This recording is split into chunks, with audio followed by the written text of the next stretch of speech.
Terkait klarifikasi dari Ustadz Basamulla sendiri seperti apa nih Bang? Kan dia udah ya orang bisa minta maaf tapi kan hukum terus berjalan. Ini semua harus diselesaikan secara hukum. Memusnahkan budaya itu memusnahkan atribut pewayangan itu sangat tidak bisa ditolerir. Karena tindakan orang ini sudah berkali-kali melakukan hal itu. Melakukan statement, minta maaf. Melakukan statement lagi, minta maaf. Jadi hal ini harus kita dapat efek jerahnya. Setuju ya? Mungkin setelah saya masih ada lagi yang lain. Kalau sudah mengakui minta maaf, berarti dia sudah mengakui kesalahannya kan? Ya, Khalid Basalamah mengucapkan permohonan maaf yang sebesar-besarnya dari hati nurani kami. Klarifikasi berikut juga permohonan maaf ini bisa dimaklumi. Karena saya memang after of fashion, saya perempuan, ya saya punya kelamin perempuan, ya mandikan saya dengan pakaian perempuan. Bagaimana hukumnya memandikan jenazah orang yang sudah berganti jenis kelamin? Kembali kepada jenis kelamin asalnya. Kalau dia laki-laki, maka mandikan laki-laki, walaupun sudah operasi. Dan ini tidak benar, nggak boleh operasi. Mau operasi nggak boleh, tidak dibolehkan, tidak bisa. Tiba-tiba ada umat Islam yang nekat untuk membunuhnya atau menghukum Ahok. Bagaimana hukumnya? Saya tidak bisa mengatakan, oh nggak boleh. Karena ini adalah memang satu penistaan. Ini agama Anda, Muslim, Islam, sedang dihina seperti ini nggak boleh. Walaupun dia bilang dia bercanda, pada saat itu orang-orang pada ketawa semua. Coba dia bicara di depannya para ulama.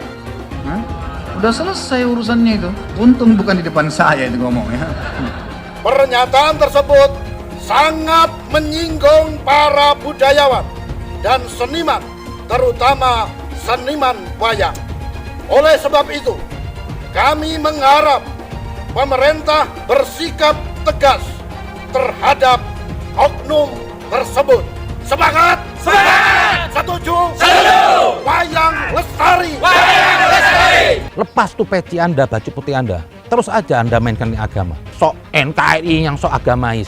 Anda jual tuh baju peci. Saya yang Habib nggak pakai betopeng-topeng agama seperti Anda. Keluar peci putih. Jangan-jangan Anda mandi pakai peci putih nanti. Saya akan pretelin agama Anda. Agama serampangan. Keluar-keluar takbir kemarin. Kebiadaban lah kalau perlu saya katakan. Khalid Balsam, kamu seolah-olah dengan enaknya menganggap wayang itu adalah haram.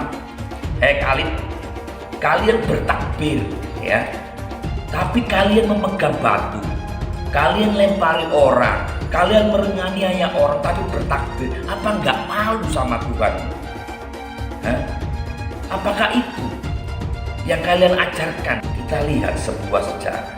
Kalau budayanya lemah, itu pasti negaranya kocar kacir. Contohnya Timur Tengah. Itu mereka tidak mengenal namanya budaya cinta kasih. Budaya luhur dari leluhur kita itu gak pernah ada di Timur Tengah. Sehingga sampai sekarang pun Timur Tengah masih berantem. Apalagi agama itu agama pendatang yang lahir dari orang-orang yang tidak mengenal budaya yang luhur seperti kita. Kalau bukan karena wayang, mayoritas di Indonesia masih beragama Hindu. Akibat kau minim literasi sejarah, kau tidak tahu dulu Islam itu disebarkan salah satunya dengan cara para wali songo mensiarkan Islam lewat pewayangan dengan menjadi dalang. Kau itu harusnya bersyukur.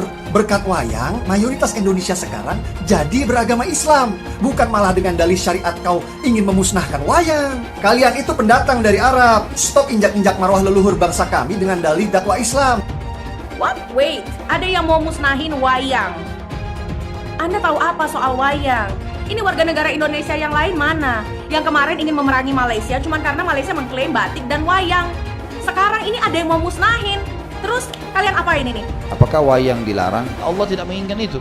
Dan kalau dia punya, maka lebih baik dimusnahkan ya. Tuhannya Islam, Allah bukan orang Arab. Selain mempermasalahkan pernyataannya itu, saya juga mempermasalahkan kenapa harus orang Arab. Kenapa nggak Tuhan itu bukan orang Indonesia? Baru-baru lagi kemudian ada yang bilang Arab itu kalau seandainya nggak punya Ka'bah, itu dia nggak ada kehormatan, dia tuh nggak ada apa-apanya. Kamu tuh dibohongi sama orang Arab. Mau-maunya itu kan agama Arab. Karena Muhammad kan orang Arab. Lihat Al-Quran tuh berbahasa Arab. Makanya mau-maunya kamu tuh dibohongi sama orang Arab. Islam itu adalah agamanya orang Arab. Yang mereka itu bodoh, yang mereka nggak punya kehormatan. Rasulullah adalah orang Arab, sehingga memang tidak bisa dipisahkan juga sebenarnya antara Islam dengan Arab, karena berbahasa Arab berarti berbahasa Al-Quran. Mohon maaf Koko Felix ya, ini maksudnya gimana nih? Coba jelaskan yang benar. Jadi Islam tuh Arab atau Arab itu Islam? Kayak gimana maksudnya? Kok berbelit-belit, bertele-tele ya? Ketika berdakwah, ngomonglah yang baik-baik, nggak usah senggol-senggol orang. Saya mau bahas ini nanti, kayak gimana dia menghina Dewa Siwa. Saya mantan Islam, ya. Dia ini juga salah satu yang berperan penuh saya itu keluar daripada Islam. Apakah ini adalah Tuhan, Ibu sekalian? Tidak, ini bukan Tuhan. Kalau dia punya tangan kayak manusia, tangannya 4. Kalau gitu kalau ada barangnya 8 gimana? Tambah lagi tangannya. Apakah ini adalah Tuhan, Ibu sekalian? Kalau ada yang bilang ini adalah Tuhan, tanya Tuhannya yang mana? Yang kiri atau yang kanan? Dia ketawa terus dan dia sejahtera karena itu dia makan terus seluruhnya. Agama Kristen Tuhannya sudah mati di kayu salib. Sebelum keberadaan agama kalian menginjak bumi pertiwi, ini adalah tradisi yang mulia. Agama kalian itu agama apa? Mikir, hei Gus, Kiai dobol, Ustaz dobol. Saya menantang kalian para ulama, habaib, maupun Ustaz atau Gus-Gus. Yakini yang kalian yakini, jangan uri-uri yang diyakini orang lain. Agamamu, agamamu, agamaku, agamaku. Mengaku beragama tapi akhlaknya lebih jahat dari orang-orang yang tidak beragama. Biadab, akuannya kayak bajingan. Itu Abdul Somad juga ngomongnya hebat banget. Kita ikutin saja demokrasi pemerintahan sekarang. Nanti kalau kita sudah berkuasa, kita ganti dengan khilafah. Enak aja, siapa sih Somad ini? Sekolahnya di mana? Begitu ditangkap, ketakutan. Seperti tikus sekarang. Kemarin ngau-ngau nggak karuan-karuan, seperti singa. Setan itu kan, seperti singa mengaum-ngaum. Begitu ditangkap, ciut. Memang semangat khilafah itu nggak ada di konstitusi, nggak ada di Pancasila. Yang bilang ada siapa? Halal haram demokrasi. Kita pakai dulu sementara sistem kafir ini. Orang bilang kafir mana bisa? Sementara kalau semuanya sudah baik, kita pakai sistem Islam, naik khalifah. Mencuri listrik. Ini dalil yang mengatakan boleh. Ingat baik-baik, kalau mau mencuri, pegang dalil. Negara yang tidak adil, kalau begitu boleh mencuri. Karena listrik ini diambil dari alam, maka itu milik Allah Subhanahu wa Ta'ala. Punya Allah, berarti milik bersama. Kita curi aja. Apa hukumnya berwisata ke tempat ibadah orang kafir? Contohnya Candi Borobudur. Hukumnya haram, karena itu termasuk persetujuan kepada peribadahan mereka. Kita nggak boleh datang ke situ kecuali untuk satu tujuan. Mau membubarkan orang yang lagi beribadah kepada selain Allah. Haram hukumnya masuk ke rumah ibadah orang lain. Haram. TV itu dikatakan para ulama haram. Maka usulan anak kepada antum-antum yang punya TV, buang tuh TV. Bahaya. Bagaimana hukumnya musik dulu kan? Saya katakan haram. Surah 26 As-Sigat 31 ayat 6 dulu kan udah dibacakan. Dari mana musik itu? Dari gereja. Musik bagian ibadah Kristen. Makanya sekarang mereka nyanyi, Pak. Haleluya, puji Tuhan. Sorga. Kapan musik masuk Islam? Pernah nggak musik mualaf? Itu permainan setan. Itulah yang ditempelkan salib di belakang ambulan. Kalau masjid kita punya ambulan, balik dari sini, ambil pilok. Pilok itu lambang yang ada di ambulan. Ganti dengan bulan sabit. Orang kafir itu di neraka. Yang dimaksud patung Yesus Kristus, patung Brahma, Hindu Siwa, patung semua patung itu jadi bahan bakar di neraka. Nanti membakar orang yang menggambarnya. Buat apa tutupan jilbab kayak ninja? Tapi bulu kayak tadi keluar ngafin orang merasa diri paling Islam. Kok gampang amat jadi Islam? Pakai sorban, pakai selendang, ini terus jadi Islam. Ya, kalau cuma gitu nggak usah turun Nabi Muhammad. Ka'bah itu apa? Ka'bah patung, tembok. Batu hitam itu ya Allahnya orang Islam. Kenapa harus pergi ke Arab Saudi untuk mutar-mutar batu hitam itu? Bahkan kita kalau naik haji itu putar 7 kali. Sekali putar, cium itu batu hitam. Putar lagi sekali, cium batu hitam itu. Tidak ada masuk surga di dalam Islam itu. Lalu saya tunjukkan ayatnya. Quran surat Al-Ahqaf ayat 9. Jadi Nabi Muhammad tidak tahu apakah dia masuk surga atau tidak. Nah ini yang dimaksudkan oleh Muhammad Kacai, bahwa tidak ada keselamatan di dalam Islam. Benar, itu ada di dalam Al-Quran kok. Ayatnya ada bahwa Nabi Muhammad ketika sholat didatangi oleh jin dan mengerumuni ketika dia lagi sholat. Ayatnya ada. Orang Islam aja yang nggak tahu ayatnya di mana.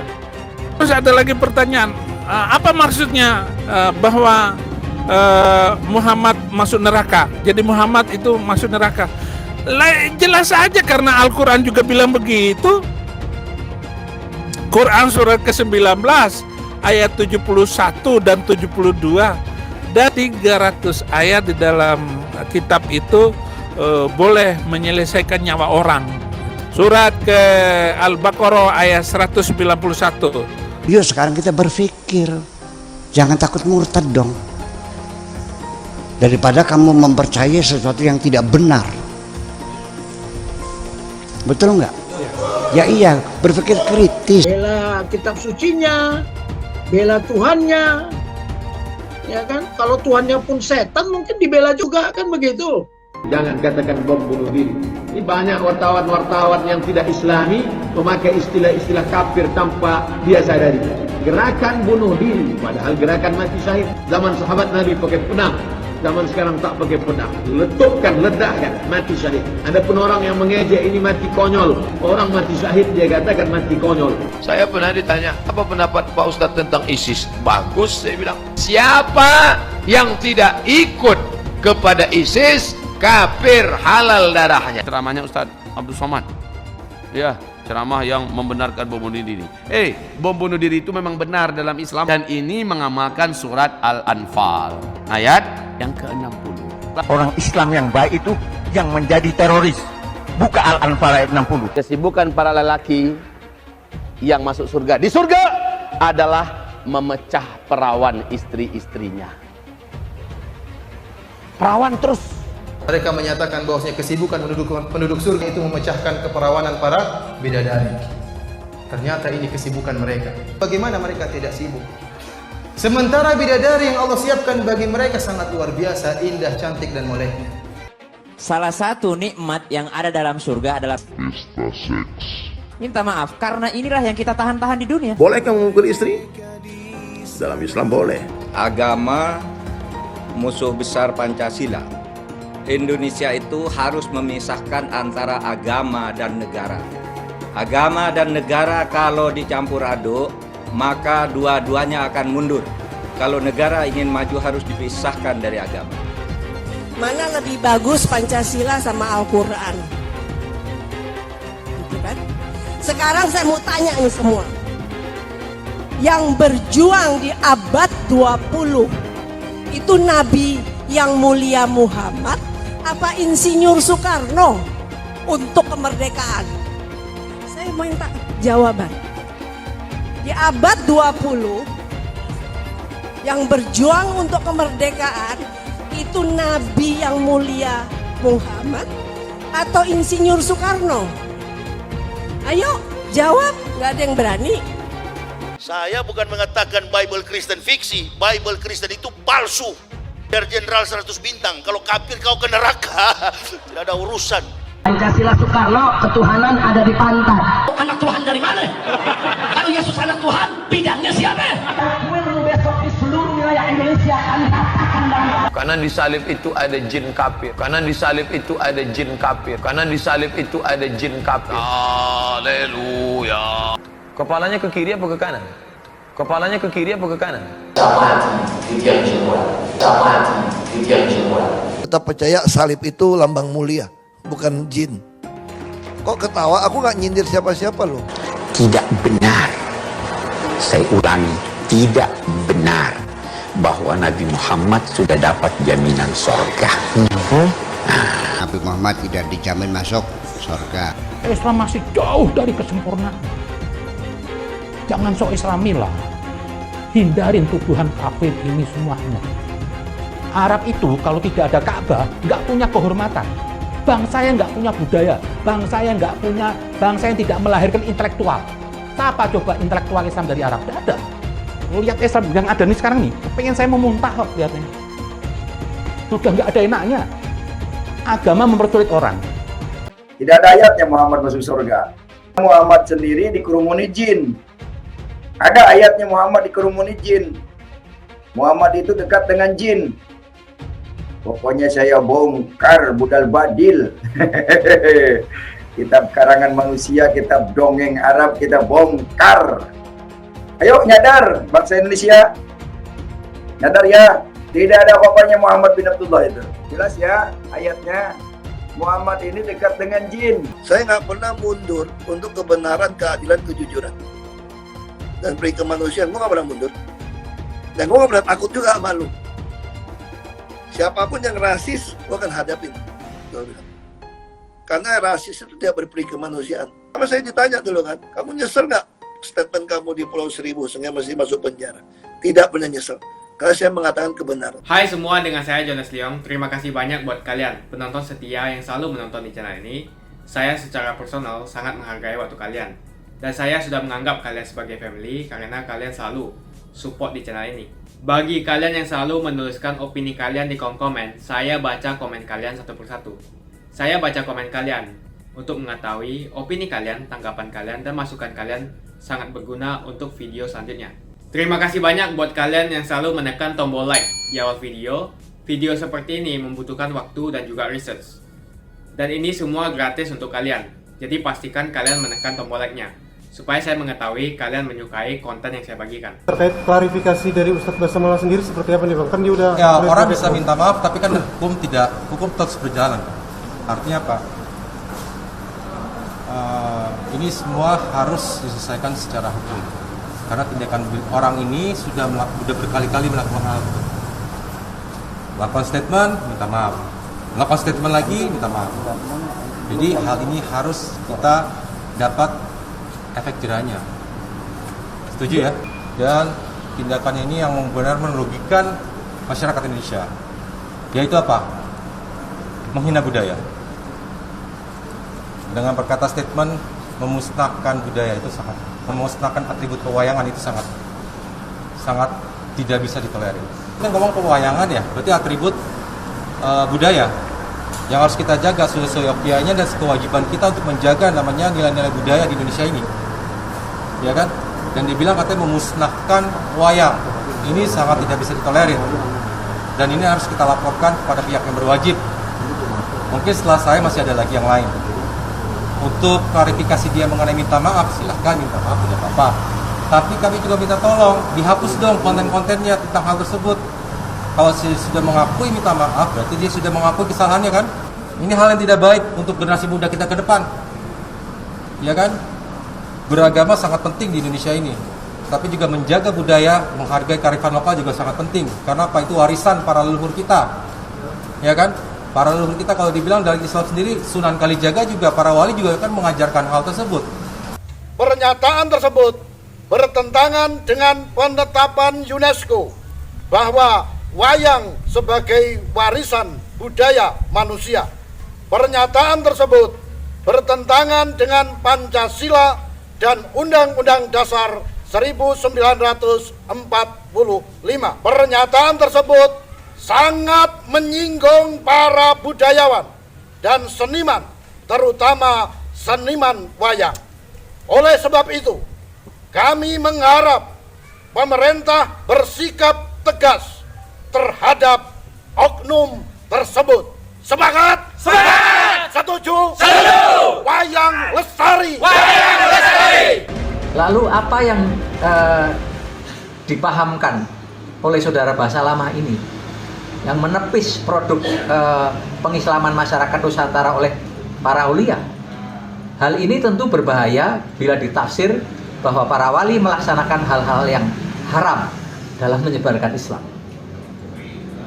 Pada masyarakat Nusantara banyak produk seni budaya, bahkan bukan hanya semata-mata perangkat kelangenan, tapi sebuah ekspresi seni ekspresi religius sekaligus. Prabowo diminta tak nyapres lagi pada Pilpres 2024. Ketua PA 212 Selamat Ma'arif cukup dua kali secara etika tentang PA 212 dari dua sisi.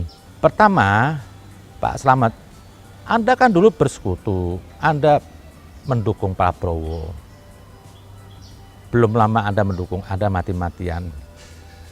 Kenapa ini hari kok Anda berpaling segitu cepatnya? Justru di sini apa? Anda membuka topeng Anda. PA 212 ini kendaraan politik bertopeng agama.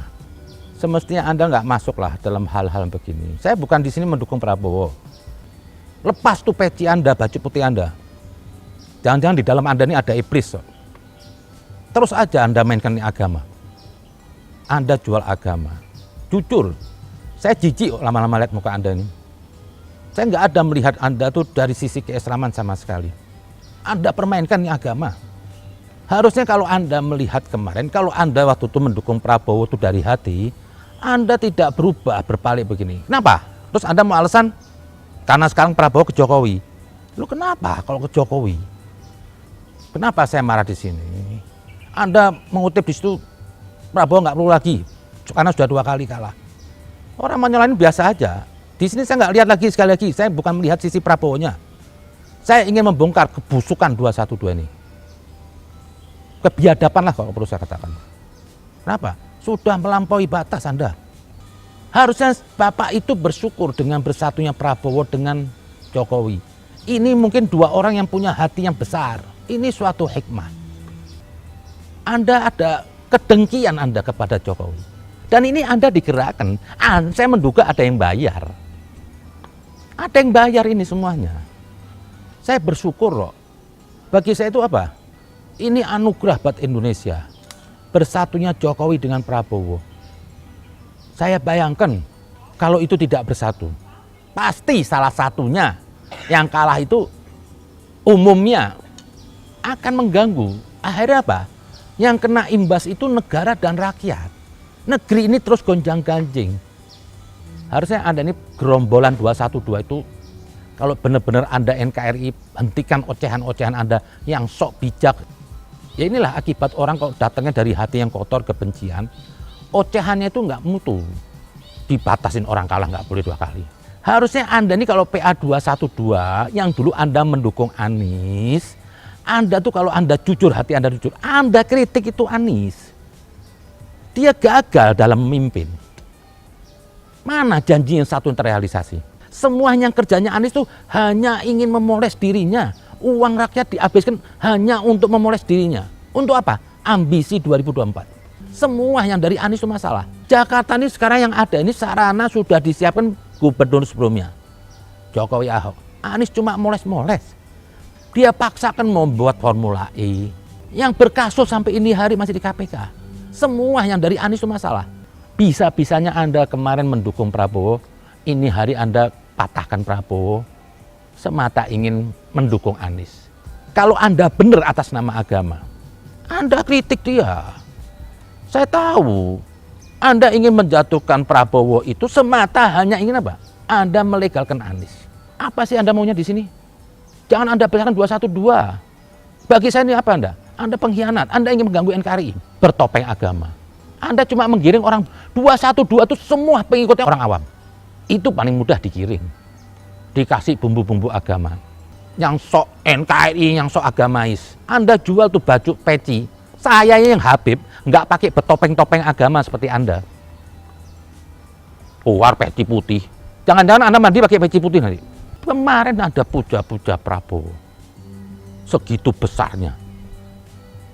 Kok ini hari baru setahun 2 tahun, 4 tahun, Anda lecehkan. Anda ini bagi saya gerombolan pelacur agama. Anda jual agama sana kemari. Semua yang dikerjakan Jokowi Anda nggak suka. Kalau saya, bagi saya pemimpin nanti 2024, asal jangan Anies sudah. Kenapa? Jujur, saya takut nih kalau negeri ini dipimpin oleh Anies. Semua gerak Anda tuh cuma satu, ingin mengganggu Jokowi. Banyak orang di Indonesia ini koruptor kelas kakap semua itu. Yang dulu orang kaya dengan menggunakan kekuasaan mengambil fasilitas negara Tidak dapat di era Jokowi.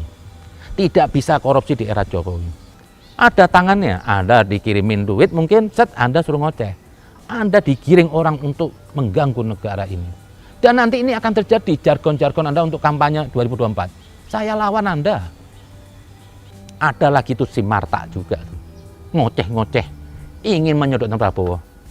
Anda ini semua pengkhianat sebetulnya bagi saya.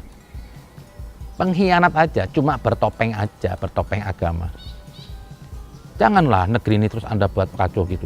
Saya lawan dan saya akan kerahkan semua orang untuk melawan Anda. PA 212. Kalau Anda mau jual agama, silahkan. Saya akan pretelin agama Anda. Agama serampangan. Tok keluar-keluar jihad, ijma ulama, Anda keluar-keluar takbir kemarin. Saya jijik. Lah saya minta nih yang lainnya. Kan Anda sudah lihat kan sekarang gimana tuh liciknya 212 yang dimotorin oleh Slamet nih. Jangan Anda dukung lagi nih 212. Kita jaga NKRI. Pak Slamet nih kaki tangan orang. Jadi demi NKRI saya minta apa? Pendukung 212. Lepaskan nih 212. Jangan Anda ikutin. Anda ingin dimanfaatkan. Mereka yang mendapat fasilitas duit. Mereka yang dapat semua segala-galanya. Anda cuma hanya disuruh demo. Anda akan dijebak. PA 212 ini apa? Makin kemari makin bejat. Makin licik. Tinggalkan nih kendaraan 212. Ini kendaraan munafik. Ini kendaraan yang berbahaya. Dia bukan Islam. Jauh dari Islam. Jauh dari akhlak Nabi. Dia jual agama. Dia jual Rasulullah. Dia jual Allah. Dia ada duitnya. Kalau nggak ada duitnya, ngapain tuh Slamet kewar-kewar tiap hari? Memandu, ini semua ada duitnya lah, nggak usah munafik-munafikan lah. Jadi bagi saya, apa sikap dari 212 itu, kalau dia mengatakan benar berarti dia sesat. Kalau ada orang yang didukung oleh 212, itu berarti apa? Itu orang sesat, itu bahaya buat NKRI. Tapi kalau dia mengatakan ada orang yang disalahkan, ada orang yang dibenci, berarti itu orang benar. Makasih banyak buat kalian yang nggak skip dan nonton video ini sampai habis. Saya secara personal sangat menghargai waktu kalian. Makasih banyak buat kalian yang sudah tekan tombol subscribe, dan makasih banyak buat kalian yang sudah tekan tombol loncengnya. Jangan lupa bagikan informasi ini ke teman atau family Anda. Mungkin teman atau family Anda membutuhkan investasi ini. Oke guys, sekian dulu dari saya. Jangan lupa follow Instagram saya di @johannesleongofficial untuk kata-kata motivasi setiap harinya. Bagi kalian yang termotivasi nonton video ini, ayo like video ini dan subscribe di channel ini. Dan buat kalian yang sudah subscribe di channel ini, jangan lupa tekan tombol loncengnya supaya kalian mendapatkan notifikasi setiap kali saya upload video. Hai teman-teman, terima kasih banyak buat kalian yang sudah menekan tombol join atau sudah bergabung di channel YouTube Jonas Leong. Ini adalah salah satu feature dari YouTube di mana kalian bisa mensupport channel Jonas Leong untuk lebih semangat membuat konten-konten lainnya. Apa kelebihan ketika kalian join membernya Jonas Leong? Yang pertama, kalian akan mendapatkan badge atau tanda khusus untuk kalian semua, seperti ini. Kita mulai dari new member, 1 bulan, 2 bulan, 6 bulan, 1 tahun, dan juga 2 tahun. Jadi semakin lama kalian berlangganan dengan membershipnya Jonas Leong, maka badge Anda akan berevolusi menjadi lebih bagus dan menjadi lebih baik lagi. Yang kedua, kalian bisa menggunakan banyak emoticon yang bisa Anda pakai, seperti ini. Jadi kalian bisa berekspresi menggunakan emoticon yang sudah saya sesuaikan untuk kalian semua pendukung Jonas Leong. Tentu saja ada perbedaan antara orang yang belum membership dan sudah. Dari segi tampilan nama yang di-highlight dan juga logo di samping nama ketika Anda komen. Dan juga komen kalian akan lebih sering saya reply dan juga akan saya pin atau feature di setiap video. Buat kalian yang tidak bisa ikutan atau bergabung membership, tidak masalah. Karena dengan Anda menonton dan juga subscribe channel YouTube Jonas Leong, dengan cara like dan juga komen channel YouTube Jonas Leong, itu sudah cukup untuk mensupport channel Jonas Leong. Ini adalah feature di mana kalian ingin mensupport channel YouTube Jonas Leong secara lebih lagi. Oke teman-teman, terima kasih banyak untuk support yang kalian berikan kepada channel YouTube Jonas Leong. Dan saya akan jumpa kalian di video selanjutnya.